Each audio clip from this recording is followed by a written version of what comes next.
carta do apóstolo São Pedro, no capítulo 4, de 8 a 11, nos diz assim: Mas, sobretudo, tende ardente caridade um para com os outros, porque a caridade cobrirá a multidão de pecados, sendo hospitaleiros uns para com os outros, sem murmurações.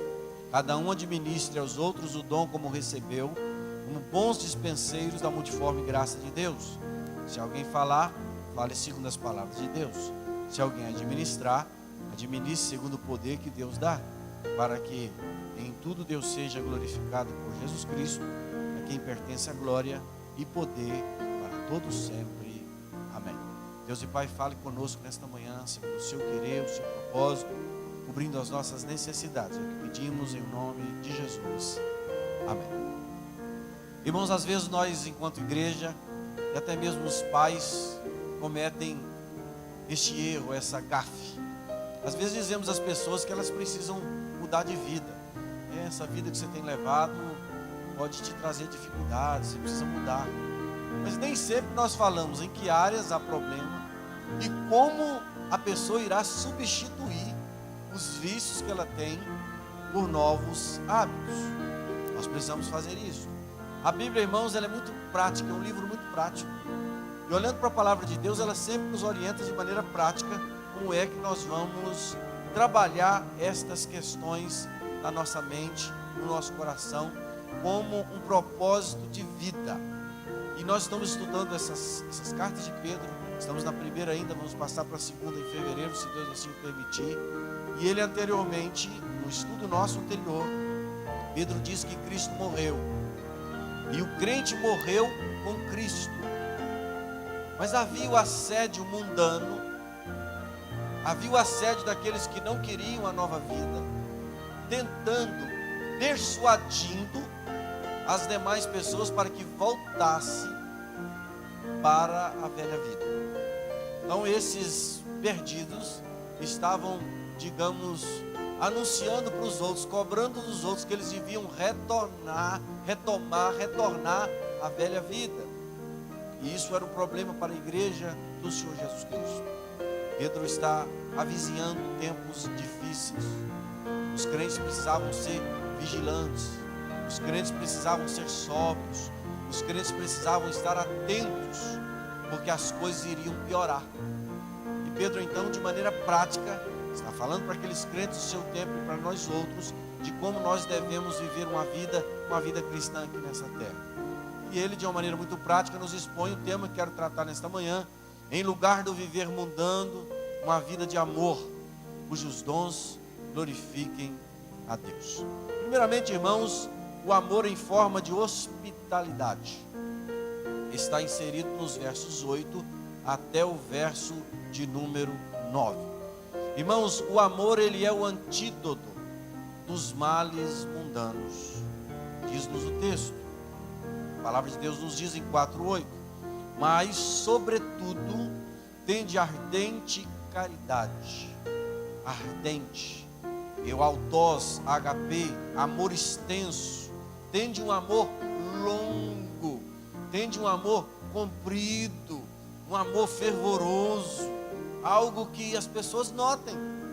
Então Pedro está dizendo o seguinte: olha, sobretudo, vocês precisam ter uma caridade, um amor extenso, longo, algo ardente, algo quase que palpável. Vocês precisam ter isso. E ele diz o seguinte: vocês precisam ter isso uns para com os outros.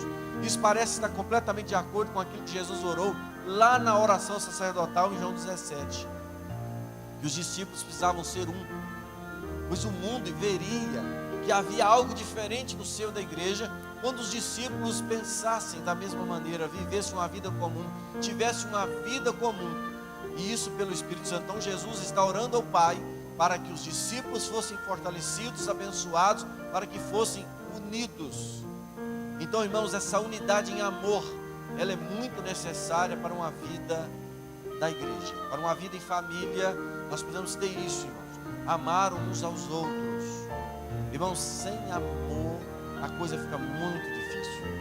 Você vê às vezes casais que eles têm muitos pontos em comuns, eles têm boa condição financeira, têm uma equiparação intelectual, idade, saúde, eles têm muita coisa que convém, mas às vezes falta aquele elo que é o amor.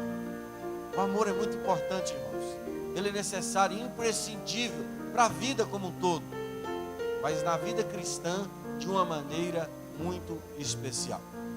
E Pedro ainda fala de um poder especial deste amor. Ele diz o seguinte, que este amor é poderoso para cobrir, porque a caridade cobrirá, calipto, cobrirá a multidão de pecados. Irmãos, o amor cobrindo pecados. Então, irmãos, esse cobrir aí, esse verbo calipto, é como um véu que cobre, de fato, que encobre de maneira que haja ou não haja mais uma reação daquilo que ali está. Então, o amor, ele cobre multidão de pecados. É óbvio, irmãos, que encobre, porque se nós amamos, nós temos o amor de Deus, porque nós não temos esse amor, é Deus que nos dá. Então, se estamos em Cristo, somos novas criaturas em Cristo, o amor de Deus está em nós, irmãos. Então, quando nós expressamos este amor, é um sinal que os nossos pecados estão cobertos em Cristo, através do sangue do Senhor Jesus Cristo. Não das nossas atitudes apenas, mas por aquilo que Jesus fez e por aquilo que nós fazemos por conta daquilo que Ele fez por nós na cruz do Calvário. Então, essas palavras são palavras que intercalam com toda a palavra do Evangelho. Irmãos, como é que nós podemos dizer que amamos a Deus se não amamos o nosso irmão? Irmãos, nós vemos os pastores aqui, os apóstolos, os discípulos, sempre tratando de uma maneira muito prática essas questões relacionadas à nossa vida em comunidade. Nós precisamos nos atentar para isso, dada a importância que isso é essencial para o corpo de Cristo, para a vida em família. O amor, irmãos, ele traz várias virtudes, várias qualidades em si: o respeito, a compreensão. O amor traz, irmãos, aquela fineza, a polidez, a maneira de falar que não venha agredir o outro. Enfim, há uma série de coisas que vem acoplado a isso que Pedro está chamando de amor. Então, este amor que faz com que a vida de comunidade, exaltada por Pedro, venha existir de uns para com os outros, este amor cobre multidão de pecados. E aí, com este amor, ou como este amor deve ser exercitado na comunidade cristã. Pedro então avista algumas coisas práticas de como este amor ele é exercitado na nossa vida prática, no nosso dia a dia. Então vamos observar isso, que é algo muito importante. Quando nós estudamos nos nossos pequenos grupos, na lição Dons e Ministérios, que alguns irmãos estudaram também nesse final de ano, ali eu aprendi algo muito interessante, e tem sido parte da minha oração diária, que Deus me conceda alguns dons. Dentre esses dons eu quero que Deus me dê um espírito mais hospitaleiro. A Bíblia leva isso muito em conta, irmãos, a hospitalidade. Veja o que nos diz o texto bíblico. Ora, sendo hospitaleiros uns para os outros. E aí ele acrescenta algo: sem murmurações. Então, irmãos, nós precisamos receber bem as pessoas. Nós precisamos, irmãos, receber na nossa casa os nossos irmãos em Cristo com carinho. Nós precisamos, irmãos, ter uma vida de comunidade hospitaleira, não só, digamos, na hospedagem, mas numa visita que nós recebemos, ou numa visita que nós fazemos. E isso, irmãos, às vezes até em outras atitudes da vida moderna, em sair para fazer um lanche juntos. Por que não? As famílias, as pessoas, os irmãos em Cristo. É aquela vida, irmãos, de comunidade, de hospitalidade. E ele acrescenta, irmãos, a questão da murmuração, porque muitas vezes nós recebemos alguém na nossa casa, e ali nós convivemos com aquela pessoa alguns dias, e quando aquela pessoa vai embora, ou mesmo estando na nossa casa, a gente fica falando mal, reclamando de uma coisa, reclamando de outra, não é assim? É óbvio que aquele que está na casa de outrem deve ser grato, deve ter suas virtudes, mas mesmo que ele não tenha, nós vamos ter cuidado para não sermos murmuradores. Irmãos, colocamos tudo a perder quando nós murmuramos.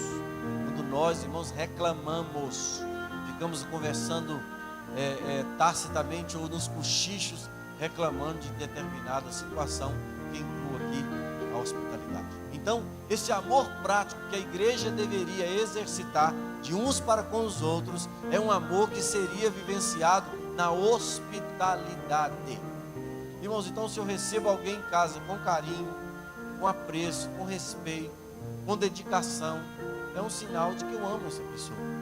Então eu amo muito o irmão ou a irmã, aqui dou abraços do irmão, etc. Mas se ele aparece lá em casa, eu chuto ele lá de casa, eu recebo, bato a porta, enfim, isso não é, irmãos, uma prova de amor, não. Então, na nossa casa, no nosso lar, nós precisamos ser hospitaleiros. E não é um negócio, irmãos, fácil mesmo, não. Não é simples. Nessa vida moderna, essas coisas tendem apenas a piorar, porque nós temos uma correria grande, nós temos dificuldades em muitos aspectos, mas nós hoje temos muito mais condições de oferecer alguma coisa para alguém que chega na nossa casa, diferente dos nossos antepassados. Mas os nossos antepassados, eles serviam um cafezinho, não era assim? Fazia. E lá na zona rural, os mais antigos aqui vão se lembrar, eles faziam, ou ainda fazem. Outro dia eu fui num lugar e alguém me avisou: olha, nós vamos chegar na casa de fulano de tal, e eles vão passar um café para nós lá. É um café de rapadura, ralo, difícil de tomar, e eles vão encher o seu copo até em cima. Você vai ter que tomar. Bem, bom, tem gente que come minhoca na casa dos outros, né, naquelas viagens missionárias. Por que eu não posso tomar um copão de café? Dito e feito, chegamos lá, aquele copão de café, e aí eu tomei aquele café, seria desfeita aquela família. Por quê? Aprenderam, irmãos, as virtudes cristãs. A igreja antiga, não apenas a igreja evangélica, a igreja católica também trabalhava muito isso. As questões relacionadas à hospitalidade, a receber as pessoas em casa. É claro que essas coisas não servem para a salvação, mas essas coisas fazem parte da vida do salvo. Irmãos, quantos lugares você chega e as pessoas te recebem com todo carinho, distinção. Alguns lugares que a gente vai aí, eles pegam coisas lá e querem que a gente leva. A gente fica sem graça, às vezes um bolinho. Leve isso para a irmã Alva. Um dia eu fui visitar uma irmã, ela havia me convidado, falou: vou fazer bolo lá na sua casa. Na hora que está em casa, você vai lá, nós marcamos o horário, eu cheguei, tinha bolinho de chuva, tinha bolo, tinha não sei o quê. E aí terminando, ela disse: você vai levar para sua mãe essa vasilha aqui cheia de bolinhos. Eu levei e entreguei para a mãe a vasilha de bolinhos. Por quê? Essas pessoas, irmãos, elas amam. Então a gente faz isso por alguém que nós temos apreço. Mas Pedro está dizendo que nós, enquanto igreja, precisamos ter isso, todos terem, uns para com os outros. Isso é, irmãos, importante. Nós precisamos exercitar mais isso. Nossa correria, nosso mundo fechado, precisa ser quebrantado. Sabe por quê? Quando nós chegarmos à velhice, para quem ainda não chegou, nós estamos caminhando para lá, todos vão chegar, a menos que você morra antes, ou que Jesus volte antes disso. Quando se chega à idade da velhice, as pessoas querem as amizades, os amigos, querem pessoas para conversar. E aquilo que nós plantamos é aquilo que nós colhemos. Assim, se plantamos giló, não dá para colher melancia, não, irmãos. Então nós precisamos ter uma vida de cuidado, de apreço, de educação com as demais pessoas, de hospitalidade, que é a prova que Pedro está dando aqui de amor. Esse amor, o amor que cobre multidão de pecados, e que Pedro vê que ele deveria ser demonstrado em ardente amor, em ardente caridade, em um amor longo, extenso, que todos possam ver e até mesmo admirar. Nossa igreja, nós temos trabalhado isso desde o trabalho iniciado aqui dos discipulados, dos pequenos grupos que trabalham o discipulado. Os irmãos têm aprendido isso melhor, e eu também, nós também. Lá em casa eu poderia testemunhar para os irmãos de como nós temos, eu e Alba e as crianças, aprendido a hospedar melhor as pessoas. E nós temos orado nisso, porque é uma coisa importante, é uma coisa necessária, prova do nosso amor na comunidade. O amor em forma de hospitalidade está aí de 8 a 9, de 10 a 11, os dons exercidos assim como recebidos. Pedro aqui parece estar preocupado com a vida da igreja, com aquilo que a igreja vive no seu dia a dia e como as pessoas iriam exercitar a vida cristã. E ele disse que cada um deveria exercitar os ministérios recebidos na medida em que ele recebeu da parte de Deus. Então ele diz o seguinte: olha, cada um administre aos outros o dom como o recebeu. Então, eu não posso, irmãos, administrar um dom que Deus não tenha me dado. Então eu não posso, irmãos, falar de algo que Deus não tenha dado a mim. Agostinho orava o seguinte: Senhor, dai-me o desejo e ordenas o que quiseres. Então Deus precisa nos conceder os dons. Depois dessa lição eu levei muito mais a sério as questões relacionadas aos dons. Os irmãos verem aqui minha lista de oração diária, os irmãos verão aqui 7 dons aproximadamente, que eu tenho orado todos os dias, que eu quero esses dons da parte de Deus. Então nós vamos orar por esses dons. Nós precisamos então, tendo recebido os dons, administrá-lo da maneira em que nós recebemos da parte de Deus. De que modo? Vejam então a questão relacionada à mordomia. Como bons despenseiros, como aqueles que cuidam da dispensa. Os economistas, daí a palavra grega oikonomos, de economia, de economista, surge dessa palavra aí, dessa palavra grega. Ou seja, o administrador, o gerente, o procurador. Então, irmãos, é preciso que nós, enquanto mordomos, bons dispenseiros da multiforme graça de Deus. Então nós devemos administrar esse dom de uma maneira, irmãos, adequada, bem administrada, com cuidado, velando, zelando. Eu não sei aqui se alguém já teve essa oportunidade, mas eu trabalhei na minha vida profissional 2 anos como almoxarife. Havia um almoxarifado grande, havia 100 homens para mais, às vezes até 130, 140. Trabalhava naquela empresa, naquela indústria, e eu administrava os insumos, os equipamentos. Eu administrava aquele lugar. Então aquela ali era o meu lugar. Tinha uma chave, ninguém entrava lá, nem o dono da empresa entrava. Não podia entrar. Eu era o responsável por aquele lugar. Eu era responsável por todos os equipamentos. Cada pecinha tinha controle. Então se alguém chegasse e pegasse uma peça daquela e não desse baixa nas fichas, aí nós perderíamos o controle de compra daquilo. Os estoques mínimos, etc, etc, etc, etc. Então, olhando para esse texto, eu me lembro disso. Eu precisava administrar aquilo bem, como bom dispenseiro da multiforme graça de Deus. Então, Deus deu a você dons. Saiba disso. Deus tem dado a cada um de vocês, a cada um de nós, dons espirituais. E Pedro está dizendo que nós precisamos, então, administrar esses dons como bons economistas, como bons dispenseiros, como pessoas que cuidam bem da dispensa. Irmãos, quem cuida bem da dispensa não deixa desperdício ocorrer, não é? Não deixa cair nada, não deixa estragar nada, não deixa faltar nada na dispensa. Quem é bom dispenseiro não deixa que algo saia de maneira inconveniente. Ele tem a guarda daquilo, ele é um fiel depositário. Todos confiam nele, que ele vai zelar por aquilo que foi lhe confiado. Imagine você, se você tem uma casa grande com muitos funcionários, vamos pensar nisso. E de repente, a pessoa que cuida da sua dispensa, você chega lá e as coisas estão estragando, apodrecendo, as latas todas vencidas, ou muitas vencidas. E aí você observa no lixo, tem muita coisa que está sendo jogada fora, a carne está sendo jogada fora, está estragando, está passando a hora. E você está tendo uma despesa muito elevada. Ocorre isso muito nas empresas.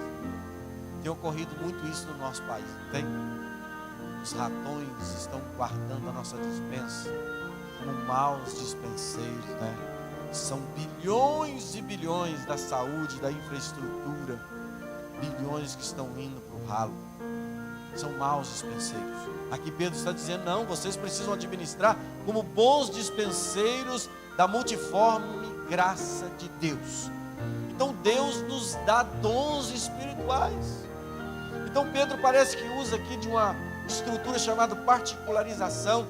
Ele então pega primeiramente aquela pessoa que tem o dom da palavra. Ele diz assim, olha, se alguém falar, fale segundo as palavras de Deus. Irmãos, eu quero chamar a atenção dos irmãos. Falar não é um negócio fácil não, tá? abrir a boca e dizer palavras é um negócio para quem não é mudo ou muito gago, é um negócio fácil. Porque para a pessoa que tem essa dificuldade também não é fácil não. Organizar as palavras ali é difícil. Mas de maneira geral é muito fácil abrir a boca e falar. Agora falar bem falado é muito difícil, né? Colocar as palavras na medida certa, na hora certa, do jeito certo, quando se precisa. É um negócio, irmãos, dos mais difíceis. Dos mais difíceis é falar. Tanto é que quem fala bem, irmãos, só a gente vê na mídia aí, quem fala bem tem um lugar separado na sociedade, não é verdade? Mas todo mundo fala, mas a maioria de nós falamos, ou a maioria de nós fala-se mal. Não sabemos falar. Falamos o que não devemos, falamos mais do que devíamos, falamos expressando às vezes ira, ou às vezes expressando covardia, enfim, de qualquer forma, falar não é fácil. Agora tem algo ainda muito mais sério e perigoso. É que aquele que recebeu o dom da palavra precisa falar segundo as palavras de Deus. Então, irmãos, Tiago já havia advertido de que nós não deveríamos querer ser mestres, porque do mestre será cobrado muito mais do que das demais pessoas. Então as pessoas, irmãos, gostam muito, pensam muito na questão ministerial, entendendo às vezes que pregar é a coisa mais importante, a coisa mais bonita, é a coisa do status do pregador ou do pastor, e etc, etc, etc. Irmãos, pregar é a coisa mais perigosa que existe. Enquanto você fala para os outros, ou eu falo para os outros, Deus vai cobrar aquilo de mim de uma maneira muito, muito mais rigorosa. Como nós gostamos de dar conselho para as pessoas, não gostamos? Você conhece, eu também, pessoas que levam a vida toda bagunçada, mas ela tem palavras, essas pessoas têm palavras de conselho, de correção, não é verdade? Te corrige, te ensina como é que você vive com o seu marido, com a sua esposa, com os seus filhos, te corrige de maneira certa, não é verdade? Mas não vive nada daquilo. Você pode ir no médico com problema de fumar e ele te orientar que você não deve fumar, que vai fazer mal para a sua saúde, te corrigir, brigar com você, te passar uma receita ali, te mandar para um lugar, você fazer um curso, enfim, uma série de coisas. E na hora que ele sair lá de fora do consultório, ou mesmo no consultório, ele acender o cigarrão dele e pitar à vontade. Você não vai ficar escandalizado com isso. Ele está cuidando da sua vida, a dele não importa, não é assim? Mas na vida cristã não é assim. E como é que nós seremos bons dispenseiros de Cristo, se Deus deu a mim e a você esse dom da palavra? Então deve ser falado segundo as palavras de Deus. E onde é que eu encontro as palavras de Deus? Aqui. O salmista diz, gente, esse livro para mim é a minha meditação em todo o dia. Eu penso nesse livro, eu medito nesse livro. Eu conheci muita gente, tenho conhecido, que ama a palavra de Deus, goza da palavra de Deus, vive nela. Mas uma pessoa sempre me encantou muito, é que ele usava na vida comum dele versículos bíblicos para muitas coisas, e até nas brincadeiras, que ele tinha um senso de humor elevado. Era o nosso irmão falecido, saudoso presbítero Zé Cândido. O Zé Cândido gostava muito de usar a Bíblia, e ele usava a palavra de Deus em muitos textos, até em brincadeiras ele chamava a atenção da gente com a Bíblia. Mas você chegava na casa do irmão Zé Cândido, principalmente quando ele não podia mais trabalhar, ele estava com a Bíblia aberta, lendo a palavra. Então, irmãos, a pessoa vai passar a amar o livro, vai poder dizer aquilo que Deus diz. E o que que Deus diz? Deus diz o que está na palavra. Então, irmãos, aquele que tem o dom de falar, que fale segundo as palavras de Deus. Há muitos de nós, que não oramos, que não lemos mais a palavra, e ainda falamos de coisas que Deus tem falado para nós, como se isso fosse possível. Não é possível, não. Queremos dar conselho, queremos exortar, queremos falar, queremos ensinar, queremos doutrinar, queremos dirigir, queremos administrar, queremos fazer um monte de coisas, se nós não estamos falando as palavras de Deus. Então serão palavras humanas, E Deus nos cobrará duramente isso, se nós assim o fizermos.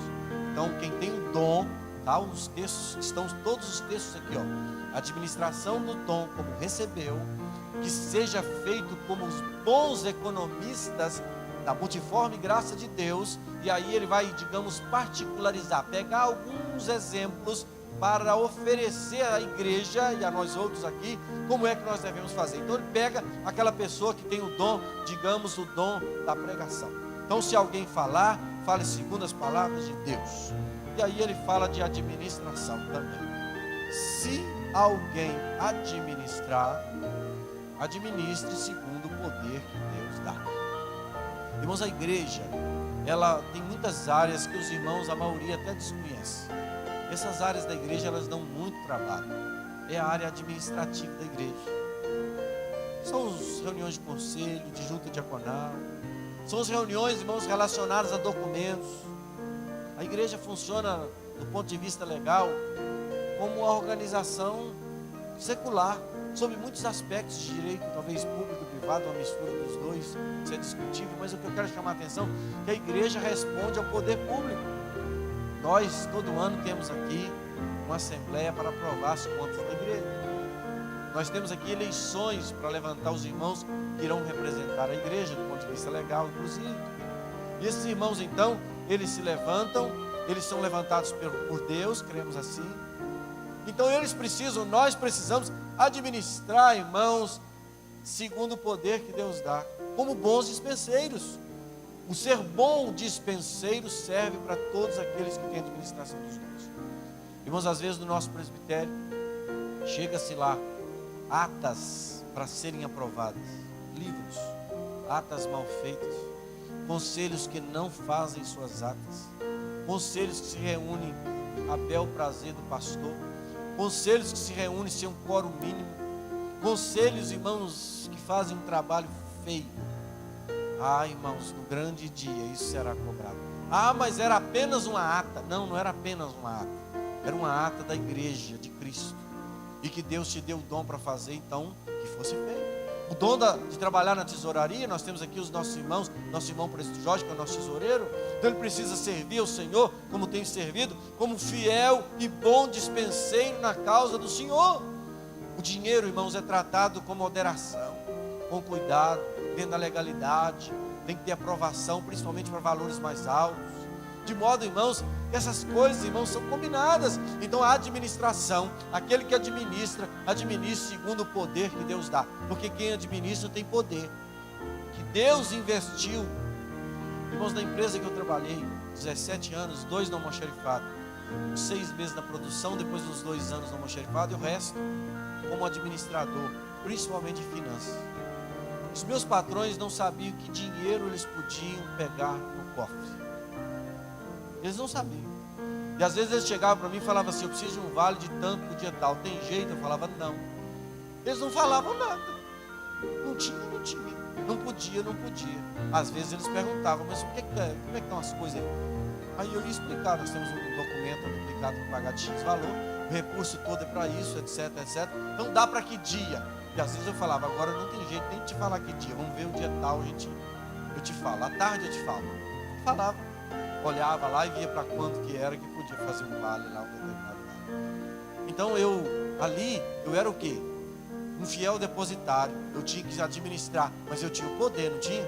Então quem administra tem o poder, e ele tem que administrar segundo esse poder. O poder que quem deu? Deus deu.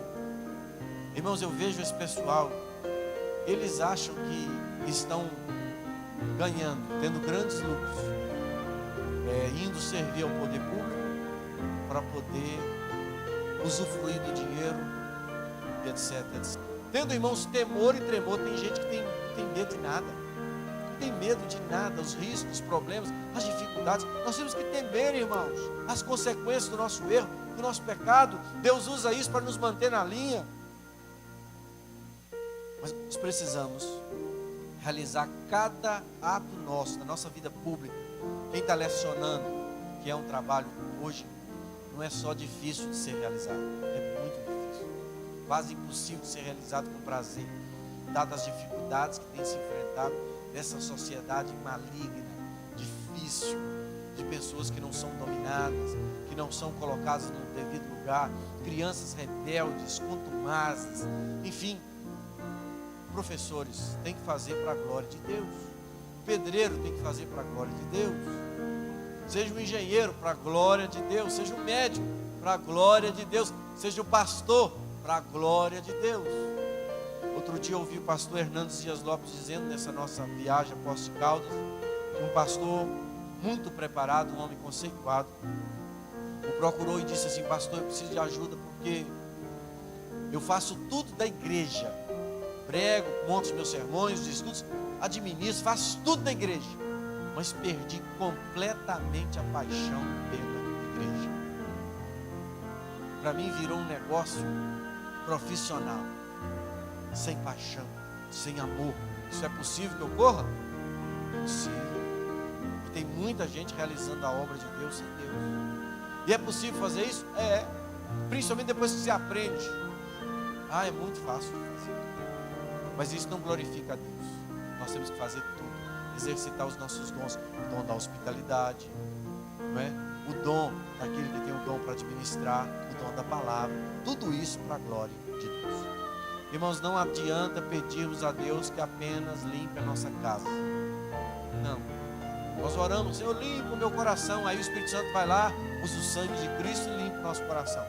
Mas nós não colocamos nada lá, a casa está vazia. E se fica um tempo vazio, tem um sujeito que não espera não. Ele volta com os móveis sujos dele todo para lá de novo. E ele não volta sozinho não. Ele traz mais 7. Porque o segundo estado sempre é pior do que o primeiro. Não é assim? Veja uma pessoa que reconcilia na casa de Deus, depois de uma vida de vícios. Ele recebe a libertação e ele começa a caminhar na igreja. Daí a pouco ele não dá lugar ao Espírito Santo. E irmãos, um termo que nós usamos na rua, né? Batata. É assim que funciona. E a gente avisa para todo mundo. A pessoa está fora da comunhão com a igreja. Ela reata a comunhão com a igreja. Ela é apresentada aqui, principalmente quando é apresentada aqui na frente. As lutas dela, aumentam muito. E ela precisa de força espiritual para vencer. Muitos não vencem. Nos primeiros dias, eles desaparecem da igreja. E muitos caem nos mesmos pecados que eles estavam libertos. Só que quando eles caem no pecado, é muito mais difícil se ver livre daquele pecado. Sabe por quê? Porque os demônios aumentam no coração, na vida dessa pessoa. Porque o diabo sempre traz mais 7 pecados. Então é muito difícil, muito perigoso. Então nós temos que colocar, irmãos, em lugar dos nossos vícios, virtudes. Então eu sou uma pessoa mal educada. Eu sou uma pessoa que os outros evitam me cumprimentar, falar alguma coisa comigo, porque eu posso sair com pedras nas mãos, não é? Então eu sou esse tipo de pessoa. Então eu vou começar a exercitar o quê? Educação, carinho. Eu sou uma pessoa, irmão, que não honro a minha palavra. Então a partir de hoje eu vou passar a honrar a minha palavra. Eu vou passar o quê? A colocar virtudes em lugar dos meus vícios, dos meus problemas, das minhas dificuldades. Então se você e eu, nós não substituirmos os vícios pelas virtudes, nós vamos ter os mesmos problemas e vir um ciclo vicioso. A gente não consegue se livrar daqui. Em lugar de pensamentos ruins, rogue a Deus que te dê bons pensamentos. Que você tenha uma mente que pense coisas abençoadas. Não vou nem usar o termo positivo, vou usar o termo abençoado. Porque a nossa mente é um campo de batalha. E ela precisa ser treinada. E como é difícil treinar a nossa mente. Mas o Espírito Santo nos dá essa força, essa arma, e nós precisamos usá-la. Então Pedro está preocupado de fato com a vida prática dos cristãos. Em lugar de atividades mundanas, atividades santas. Às vezes, irmãos, nós praticamos certas atividades que nem é errada, nem digamos que seria pecado. Mas essa atividade, ela se opõe, ela atrapalha o fluir de algo espiritual. Isso se torna um problema para nós. Então nós todos precisamos saber, com a ajuda do Espírito Santo, em que nós precisamos substituir. Tem gente às vezes que é muito dedicado a ver televisão. E hoje com essas facilidades da televisão a cabo, liga e fica de canal para canal, quando pensa que não, já acabou o dia. Ficou o dia todo vendo filme. Se você for ver todos os filmes que surgem, Cada filme que você viu é um que você não viu. Você não vai dar conta de ver tudo quanto é filme, tudo quanto é coisa que tem na televisão. Você vai viver a vida toda sua assim. Então, chegou a hora talvez de você falar, vou dedicar por semana a 2 horas na semana apenas para assistir um determinado filme lá que eu possa assistir. Mas não todo dia, o dia inteiro, a noite toda, e virou um vício, uma prisão. Não. Porque isso está te impedindo de visitar alguém, de orar, de ler a Bíblia. Não é assim? Então nós precisamos, irmãos, pensar a nossa caminhada em termos práticos. Em termos práticos para a nossa vida. E uma nova vida, um novo programa de vida, pensando sempre, que é o que o texto nos diz aqui, olha, na glória de Deus. Deus vai ser glorificado com essa minha atitude? Não. Então vou substituir.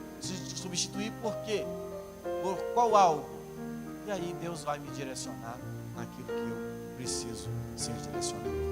São essas palavras que nós temos nesta manhã de domingo.